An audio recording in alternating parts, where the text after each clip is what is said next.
Naquele fim de tarde, Joana terminava de colher algumas verduras no roçado do pequeno sítio.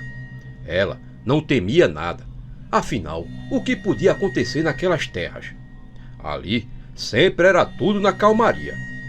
Mas isso estava prestes a mudar na vida da menina e da região de Jeremoabo, na Bahia. A menina não sabia, mas de dentro da mata que rodeava o sítio, algo terrível a espreitava, escondido. Uma criatura jamais imaginada nos piores pesadelos da garota. Após colher tudo o que era necessário para uma sopa de verduras, Joana seguiu pelo caminho que daria em sua casa. Mas antes mesmo que chegasse na metade do caminho, ouviu o som de passos por dentro da mata. Algo vinha se aproximando dela rapidamente. Podia ouvir perfeitamente os passos de 2 pés. Joana parou e ficou à espera do que ia sair de dentro da mata. Ela não estava assustada. Aguardou alguns minutos e aquilo que se escondia parou bem perto de sair. A menina ficou parada ainda na espera, mas nada saiu. De repente, ela se assustou. Algo pulou de dentro da mata, bem em sua frente. Eu sabia que era tu, Marquinho, disse a menina, se recuperando do susto. Sabia nada, tu se assustou, ria o menino. Me assustou não, falou Joana, irritada, com o irmão caçula, por aquela brincadeira. Mamãe mandou saber por que você estava demorando tanto para trazer as verduras. Eu disse que tu era mais lenta que uma tartaruga, disse o menino sorrindo. Tartaruga é tu, deixa eu te pegar para tu ver a tartaruga, disse ela e tentou pegar o menino, mas ele foi mais rápido e saiu correndo. E ela não podia correr, já que segurava um enorme saco com verduras. E logo o menino já estava bem distante dela. Eu só não vou correr porque eu tô com esse peso aqui, mas deixa eu chegar em casa para tu ver, falou ela, irritada com o irmão, que àquela altura nem podia mais ouvi-la de tão longe que já ia. Foi quando ela ouviu novamente o barulho vindo da mata. Joana imaginou que fosse o irmão novamente. Para com tuas brincadeiras, Marquinhos. Tu não vai me assustar mais não. Deixa de ser besta e me ajuda com esse saco aqui de verdura, que tá pesado, disse ela irritada. Mas o som que vinha da mata, dessa vez, não foi a voz de seu irmão. Foi um som que aterrorizou a menina. Um ronco diabólico, como nunca ela tinha ouvido. Isso não é Marquinhos não. Será um porco? Pensou ela. De repente, saltou sobre ela aquela besta fera terrível. Um animal enorme, de pelos negros e de forma canina. Aquela criatura, em um segundo, abocanhou o pescoço da garota. Minutos depois, seu irmão caçula a encontraria despedaçada. Apenas o ventre da menina não estava no local, e partes do corpo estavam todas separadas. O cenário era sangrento e macabro. Os pais logo vieram e constataram aquela cena aterradora. O delegado Totonho esteve no local e nada pôde encontrar que desse uma resposta. Apenas mais perguntas. Pelas marcas das garras, ele afirmou que tudo indicava ser um animal, talvez mesmo uma onça. Porém, tudo mudaria com o testemunho de Shirley, uma senhora que morava ali há anos. O que matou essa menina não foi uma onça não. Foi um cachorro preto enorme. Eu mesmo vi ele outro dia lá na mata, quando eu voltava para casa, perto do anoitecer. Eu vi aquele bichão passar na minha frente, me arrepiei todinha. Ele cruzou de um ponto da mata para o outro. Era na forma de um cachorro preto enorme, do tamanho de um cavalo. E por sorte, ele não me viu. Quando eu soube da morte da menina, na hora eu tinha certeza que tinha sido esse cachorro preto. Que cachorro, dona Shirley? Nem mesmo Fila podia fazer uma desgraceira dessas, falou o delegado, rebatendo a mulher. Mas foi isso mesmo que eu vi, com esses olhos que a terra há de comer. Um cachorro preto enorme, seu delegado. E digo mais, aquilo não é coisa desse mundo não. Não é cachorro comum não, disse Dona Shirley. E em vez de diminuir, só ia aumentar mais ainda as histórias sobre essa criatura. Uma mulher havia sido encontrada morta em uma das estradas de Jeremoabo. Essa morte não chamou tanto a atenção, pois a mulher era de fora da cidade e, ao que pareceu, era moradora de rua. Seu corpo só foi localizado porque alguém decidiu verificar o que os urubus faziam em tantas revoadas naquela parte da estrada. As condições que os restos da mulher desconhecida tinham sido encontrados eram as mesmas que Joana tinha sido.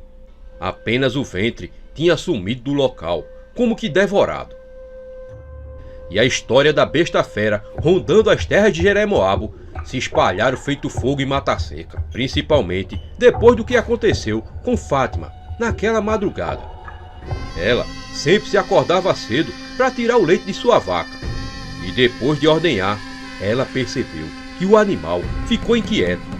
A vaca arregalava os olhos em direção à mata, que ficava do outro lado da cerca. "Que foi, Betinha? Tá assustada, é?" perguntava ela ao animal, e olhava na direção da mata. Logo, o dia ia amanhecer. Nessa hora, saltou sobre ela aquela terrível besta. A vaca, assustada, tentou correr, mas estava presa por uma corda. O animal soltava mugidos de terror. Nesse momento, a besta fera já retornava para a mata de onde tinha saído. A vaca logo se acalmou. Tinha escapado, mas sua dona não tinha tido a mesma sorte. Estava ela agora em pedaços. Minutos depois, o marido de Fátima a encontrava naquele horripilante estado. O delegado Totonho novamente esteve no local daquela morte. Dessa vez, encontrou pistas do que poderia ter matado a mulher. Havia pegadas de animal na terra úmida, e pegadas grandes. "Isso é onça. Temos uma onça que está matando pessoas aqui em Jeremoabo. Evitem ficar fora de casa perto do anoitecer e antes do amanhecer. É esse o horário que essa fera procura suas vítimas", dizia ele às pessoas que foram até o local para ver aquela cena macabra. O delegado Totonho não sabia o que fazer. Já eram 3 mortes em menos de um mês, todas de mulheres. Fora os relatos que começaram a surgir. Pessoas estavam avistando um cachorro preto grande rondando suas casas ou andando pelas estradas. Assim como Dona Shirley tinha contado. Certa noite, o pequeno Carlos estava brincando com seu cachorro no terreiro de casa. Mas de repente, o cão parou, farejou o ar e ficou com as orelhas em alerta. O olhar estava fixado em um ponto da mata. Carlos tentava fazer o animal brincar novamente, mas ele não tirava os olhos daquele local. E antes que o menino pudesse olhar na mesma direção, o cachorro correu exatamente para outro ponto da mata em direção contrária. Carlos, pensando que o cachorro estava voltando a brincar, o seguiu. Devia ser umas 7h30 da noite, quando o menino estava no meio da mata, procurando pelo cachorro. "Chico!" gritava ele pelo cão. Mas o que se aproximava não era seu querido animal de estimação, e sim algo diabólico. Logo, ele ouviu o som de passos em sua direção. Se virou na espera de ver seu cão surgir. Mas o que apareceu foi uma criatura de forma canina, horripilante. O pequeno até tentou correr, mas a besta fera foi mais rápida e o calou. Os restos do menino só foram encontrados 2 dias depois, no meio da mata, indicado novamente pela presença dos urubus. Aquela já era a 4ª vítima naquele mês aterrador. Não dava mais para continuar escondendo que uma criatura terrível rondava a região de Jeremoabo. Ao que parecia, aquele ser preferia mulheres e crianças como presas. A criatura logo ganhou o nome: a besta de Jeremoabo. Mesmo com o número de mortes aumentando toda semana, muitos moradores de Jeremoabo não acreditavam que algo fora do normal estivesse acontecendo. Afinal, a região era em volta de muitas áreas de mata, e que um animal selvagem pudesse atacar alguém parecia ser algo muito normal. As pessoas acreditavam que fosse uma onça a responsável por aqueles ataques. Poucos acreditavam que um lobisomem ou outra criatura sobrenatural fosse o autor daquelas mortes. Mas tudo mudaria com um ataque terrível que estava prestes a acontecer. Aquela já era a segunda semana sem ataques em Jeremoabo, e mesmo temendo aquela criatura assassina que rondava a região, Maria tinha marcado um encontro às escondidas com Tiago. O rapaz a esperava no local ermo, como combinado com ela.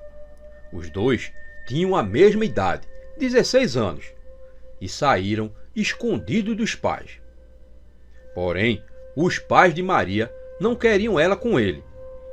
Isso porque Tiago, volta e meia, estava metido em confusões ali em Jeremoabo. Ele e seus amigos até já tinham sido pegos pelo delegado Totonho, invadindo sítios para roubar cavalo várias vezes. Mas aquele encontro romântico estava prestes a se tornar uma noite de horror. Tiago estava impaciente, olhava para a estrada a todo momento. Aquela seria sua primeira noite a sós com Maria, e ela já estava demorando demais. Ele, a todo momento, olhava para a estrada, na esperança de ver a figura da moça aparecendo. Se não fosse toda a excitação da adolescência, talvez o rapaz tivesse pressentido o frio agorento que começava a cair naquela noite, indicando a aproximação de uma terrível besta assassina. Será que ela desistiu? Se perguntava ele. O rapaz sabia de sua má fama na região, mas também sabia que tinha sido exatamente aquela má fama que tinha atraído Maria para ficar com ele. A estrada permanecia deserta aquela hora. Ele já estava furioso. Já fazia mais de 1 hora de espera e nada da moça aparecer naquela noite fria. Mas de repente, o som de passos começaram a ser ouvidos por ele. Porém, não vinham da estrada, e sim de dentro da mata. É ela, falou ele. Os passos vinham se aproximando, dessa vez mais rápidos. O rapaz se preparou para perguntar a ela por onde ela andava e por que daquela demora. De repente, a moça apareceu suada. Que demora foi essa, hein? Tu tá me fazendo de besta, é? Vociferou ele contra a moça. Maria estava com um olhar muito assustado. Foi não, Tiago. Eu vi o lobisomem, aquele que tá matando o povo. Quando eu cheguei na estrada, eu logo escutei o som de alguém escondido na mata. E quando eu vi, saiu um bicho feito um cachorro enorme. Eu corri o mais rápido que pude e consegui subir em cima de uma árvore. Eu fiquei lá mais de 1 hora, na espera que ele fosse embora.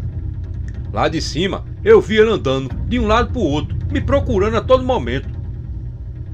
Por sorte, ele foi-se embora.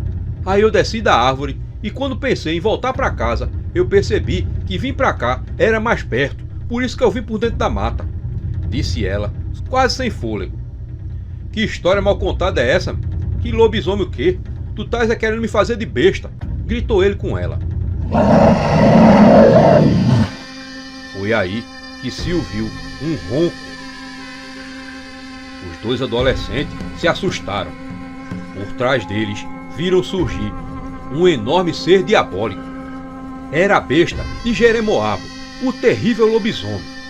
A criatura, aproveitando os berros do rapaz, chegou até eles.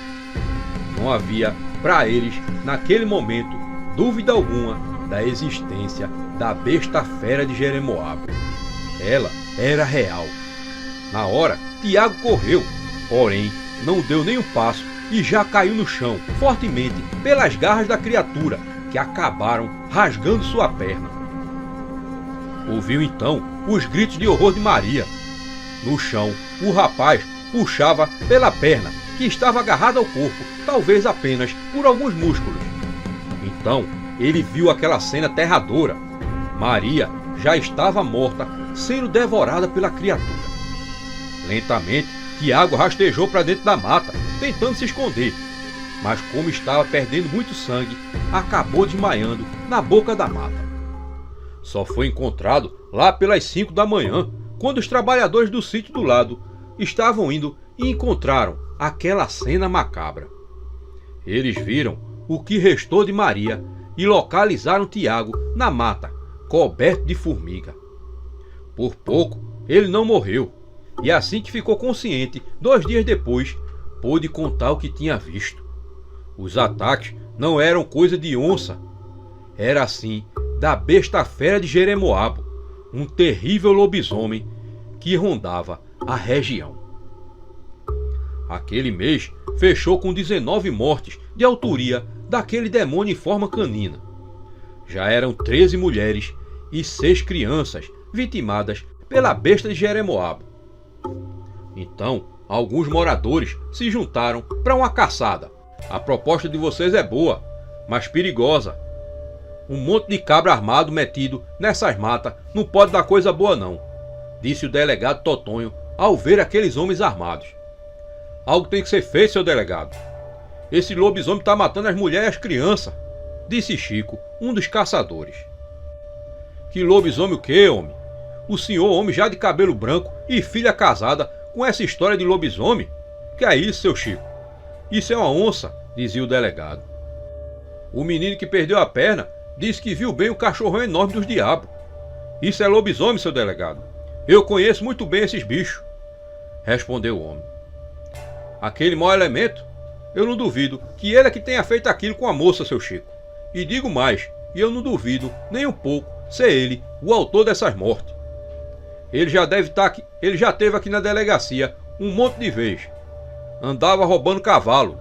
Se quiserem ir, pode ir, mas não tem meu consentimento não, disse o delegado. Assim, os 4 homens armados saíram naquela caçada naquela noite. Eram 4 homens que varriam as matas de Jeremoabo em busca daquela besta. Assim, se dividiram em 2 grupos. Chico seguiu com seu sobrinho Matias. Os dois andavam silenciosamente com a arma em ponto de bala. Aquelas matas eram enormes e encontrar a besta de Jeremoabo era o mesmo que achar uma agulha no palheiro. Esse bicho não vai ficar parado não, meu tio. É a gente entrando na mata e ele fugindo para mais longe, falou Matias. Então se ouviu disparos e gritos. Eram os outros caçadores. Chico e Matias correram na direção dos tiros a fim de ajudar o outro grupo. Nessa hora, ouviram um galope tão alto que vinha se aproximando deles.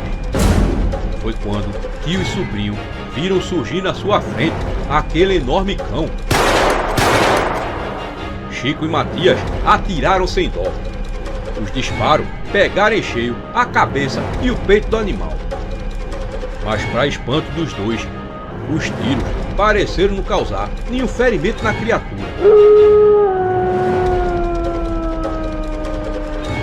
A besta fera soltou um terrível uivo, e quando os homens foram recarregar as armas, ela saltou, ganhando a mata tão rápido quanto antes. Assim chegaram onde os outros caçadores estavam e encontraram um cenário de carnificina. Nenhum deles estava mais vivo. Naquele momento, Chico e seu sobrinho desistiram daquela história de caçada. Isso não é coisa desse mundo não, Matias, falou ele ao sobrinho. E assim, a notícia de que a besta de Jeremoabo não podia ser morta por tiros era agora conhecida por todos. Por um lado, foi bom, pois só assim o povo passou a acreditar e respeitar a regra de evitar lugares escuros e sair sozinho à noite. Porém, a criatura não ia descansar nem tão cedo. A partir daquele momento, ela passaria a atacar durante a luz do dia. Jeremoabo parecia que finalmente tinha se visto livre do lendário lobisomem que vinha fazendo vítimas na região. Já iam 3 meses sem mortes ou mesmo avistamentos daquela criatura chamada pelo povo de a besta de Jeremoabo. Mesmo com a paz, poucos moradores se arriscavam a sair nas noites. Apenas quem trabalhava nesses horários ou tinha algum imprevisto se aventurava nas noites escuras. Logo, todos estavam se acostumando com aquela rotina nova, pois imaginavam que lobisomens temiam a luz do dia. Mas eles estavam errados. Jacó e seus 3 irmãos saíram naquela tarde para pegar algumas verduras para a mãe que se encontrava adoentada. Desde que perderam o pai, os meninos tinham se acostumado a se virar sozinho, já que a mãe também tinha achado de adoecer. O mais velho era Jacó, de 10 anos, e era ele que tomava conta da mãe e dos irmãos. Enquanto eles caminhavam por dentro do roçado, colhendo cenouras, de dentro da mata, a besta fera de Jeremoabo lhes observava. O terrível lobisomem parecia estar em um dia de sorte para acabar o seu jejum macabro. Ali havia 4 crianças que ele poderia devorar à vontade. A besta fera se cansara de percorrer as estradas e matas de Jeremoabo em busca de vítimas nas noites e madrugadas. Agora o lobisomem estava saindo de dia para matar sua fome. A besta de Jeremoabo esperou que Maria, a caçula, se afastasse dos irmãos. E quando isso aconteceu, saltou sobre a menina e mordendo no pescoço. A criança, na mesma hora, gritou aterrorizada. O grito acabou por alertar os outros irmãos. O que a besta fera não esperava é que as crianças fossem revidar. Liderados por Jacó, as outras crianças pegaram lanças que estavam escondidas e começaram a atingir a fera, enquanto gritavam por socorro. A criatura logo soltou a caçula e se viu cercada pelas crianças armadas com aquelas lanças, todas lhe acertavam em vários pontos do corpo. Porém, nenhum dos golpes que recebia parecia lhe ferir, mas com certeza causavam dor àquele ser. Jacó e seus irmãos gritavam entre pedidos de socorro e berros, tentando assustar a criatura para longe da irmã. A besta fera, se vendo encurralada, pensou em pegar a menina e correr para longe, mas Jacó, como que já prevendo, saltou na frente da irmã, acertando o lobisomem na cabeça. Foi quando todos ali viram algo surpreendente acontecer. A besta de Jeremoabo se ergueu nas patas traseiras, como se fosse uma pessoa, e saiu correndo para dentro da mata. Nessa hora, surgiu em socorro das crianças um homem armado que morava ali perto. Ele ainda chegou a ver aquele ser diabólico saindo correndo feito gente em 2 pernas. E a notícia daquele ataque, em plena luz do dia, deixou a cidade novamente aterrorizada. Agora, eles sabiam que o lobisomem atacava também durante o dia. Outra notícia que correu foi de que o lobisomem também podia andar nas 2 patas traseiras. A pobre criança atacada pela fera, infelizmente, acabou não resistindo. Mas essa morte acabou sendo a marca do retorno dos ataques da besta fera. Logo, o sangue voltou a escorrer na terra de Jeremoabo. As vítimas eram atacadas a qualquer momento do dia. Depois do ataque das crianças, 17 mortes eram contadas, sendo 12 mulheres e 5 crianças. A notícia chegou aos ouvidos do prefeito da cidade, que ordenou que o delegado Totonho desse um fim na criatura. Temia ele que a notícia chegasse aos ouvidos do governador ou até mesmo do presidente. Assim, o delegado Totonho foi forçado a dar um fim naquela criatura. O prefeito tinha poder o bastante para tirar ele daquela função. Toda semana, ele e o soldado Gonzaga se embrenhavam nas matas de Jeremoabo à procura daquele ser. Porém, nunca traziam nenhuma pista ou sequer avistamento da criatura. Naquela tarde, os 2 homens armados chegaram a um lugar cheio de ossos e com um cheiro terrível de morte que pairava no ar. Seu delegado, é melhor nós não se adentrar nessa mata não. Se vê que isso aí é recinto de lobisomem. Entrar aí é mesmo que pedir para morrer, disse o soldado assustado. Tenha vergonha, homem. Onde se viu um soldado assustado com história de lobisomem? Honre essa farda e essa arma que você carrega nos braços, reclamou o delegado. O soldado não gostou de levar aquele carão.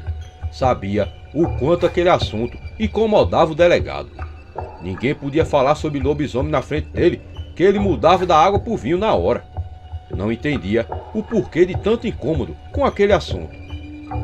O soldado engatilhou a arma e se preparou para o que podia aparecer ali na frente. Só não podia controlar as pernas que tremia a todo momento. Ele não tinha dúvidas de que ali era a morada do lobisomem. Olhou para o delegado e viu que ele não tinha nenhuma preocupação. Seria aquele homem um sangue tão frio a ponto de não temer a morte? Se perguntava o soldado. Horas depois, já no fim daquele dia, o povo de Jeremoabo viu um herói surgir. Era o delegado Totonho. Ele chegava com a cabeça ensanguentada de uma besta fera. Infelizmente, aquela batalha lhe levara o único soldado à disposição. Soldado Gonzaga estava morto. Eu avisei a vocês que tudo era obra de uma onça. Olha ela aqui, disse o delegado, erguendo a cabeça do felino que respingava o sangue no chão. Ao seu lado estava o corpo do soldado Gonzaga. Pelo que ele contou, os dois haviam chegado até o covil daquela besta. E do nada, a onça saltara nas costas do soldado, o pegando desprevenido. O delegado contou que quando atirou contra a fera, ela já tinha dado um fim no seu companheiro.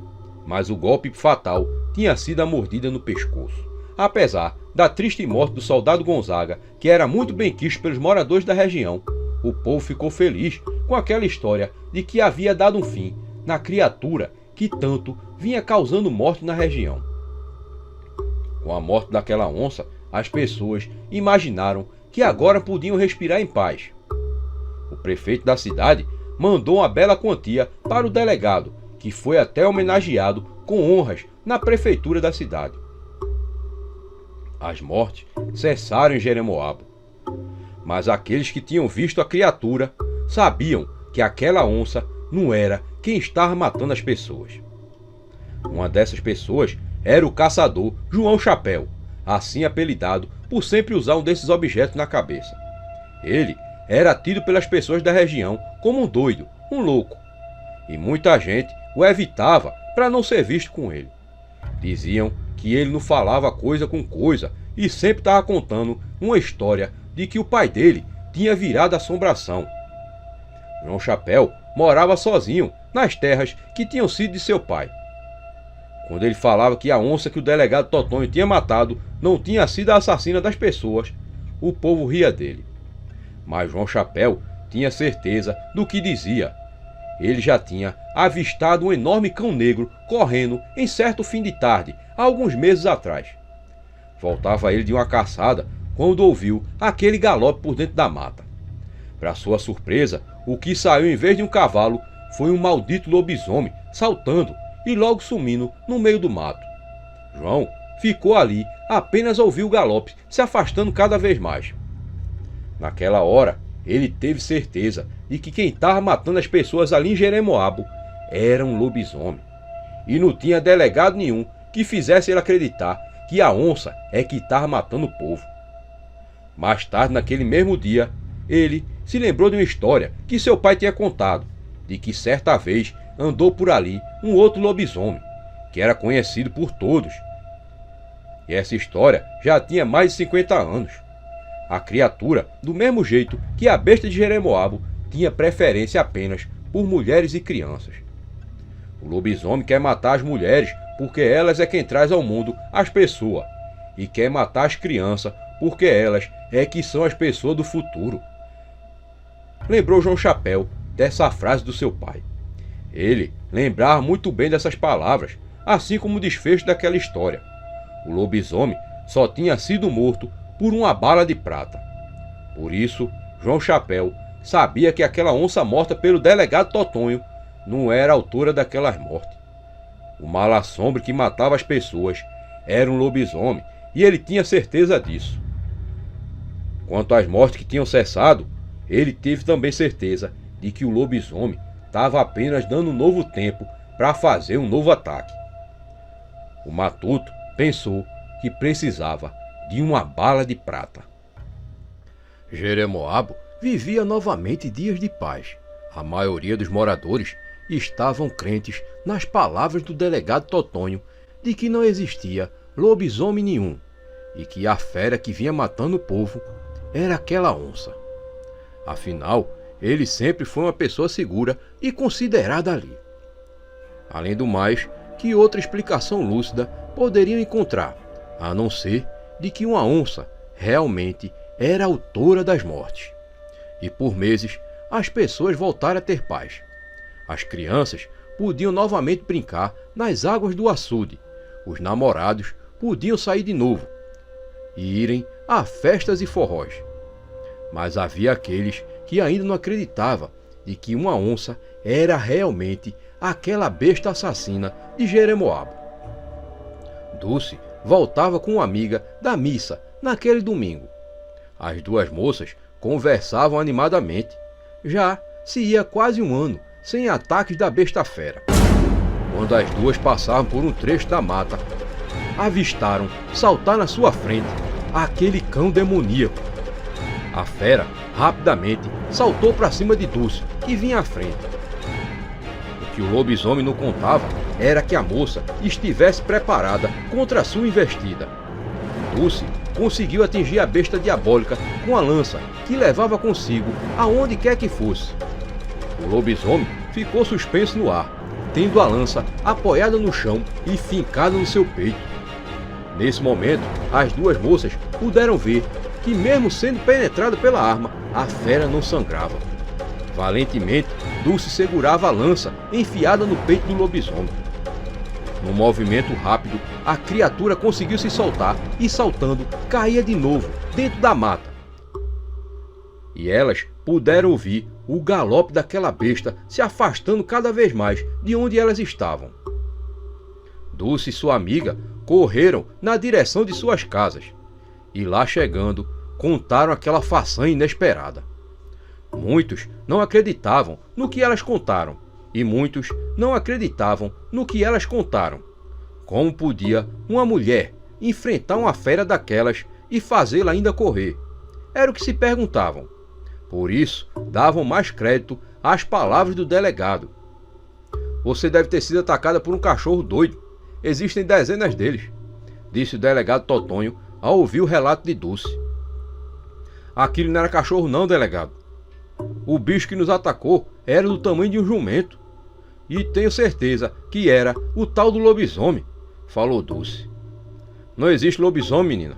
O bicho que vinha matando o povo por aqui era a onça mesmo que eu dei fim. Não podemos acreditar nessa história. Jeremoabo está livre daquela onça maldita, disse o delegado Totonho, encerrando aquela conversa. Dulce não se sentiu bem. Tinha falado a verdade e acabara saindo como mentirosa.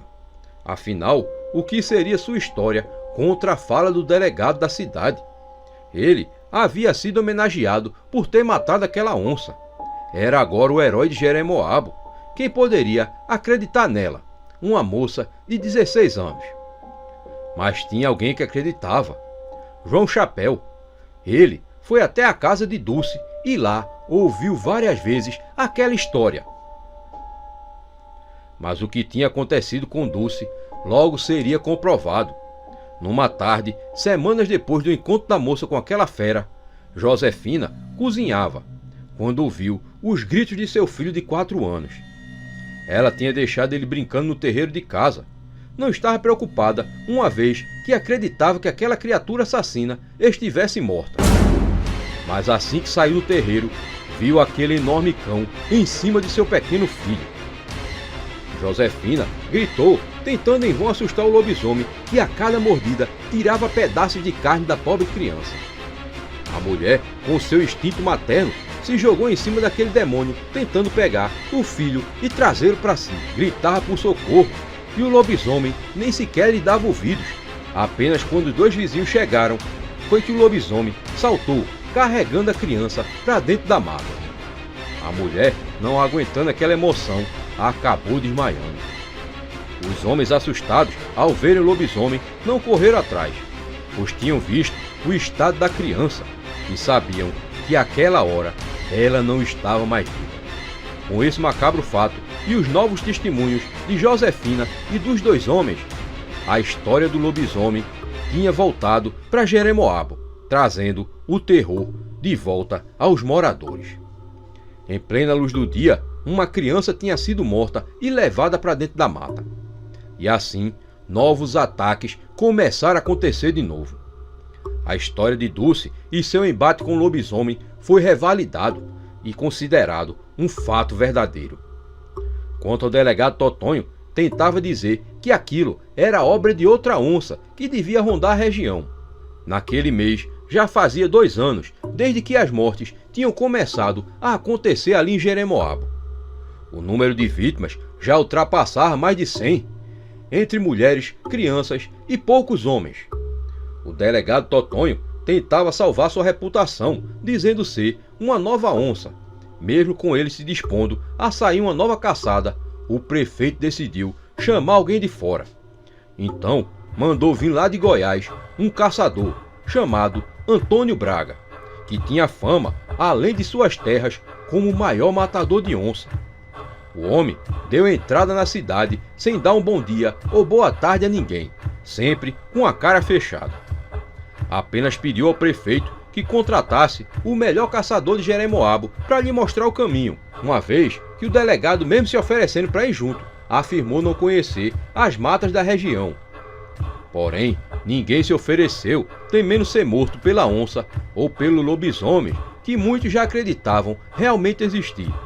Mesmo com o prefeito prometendo uma poupuda recompensa, ninguém se dispôs a sair naquela caçada. Foi quando essa história chegou aos ouvidos de João Chapéu. Ele sim decidiu participar. O amigo, tenha cuidado que esse aí tem fama de não bolar bem das ideias, falou o delegado para Antônio Braga, apontando a presença de João Chapéu. Mas ele conhece as matas? Perguntou Antônio Braga. Conheço sim, senhor. Nasci e me criei nessas matas, junto com meu finado pai, falou João Chapéu. Então serve. O tiro que vai matar essa onça vai sair da minha espingarda, falou Antônio. E então os homens se embrearam naquelas matas. Assim se iniciava a caçada, deixando todos os moradores de Jeremoabo trancados em suas casas, esperando pelo tiro que daria fim naquela fera. Se não fosse essas mortes, eu diria que aqui não anda onça nenhuma não. Conheça a mata que esses gatos andam, e aqui não tem bicho nenhum para elas comer, falou Antônio Braga. Estamos chegando na toca onde eu matei a onça, aí o senhor vai ver o local da matança. Foi lá que eu perdi meu soldado, falou o delegado Totonho. Quando chegaram naquele lugar, viram várias ossadas humanas. Um cheiro de morte pairava no ambiente.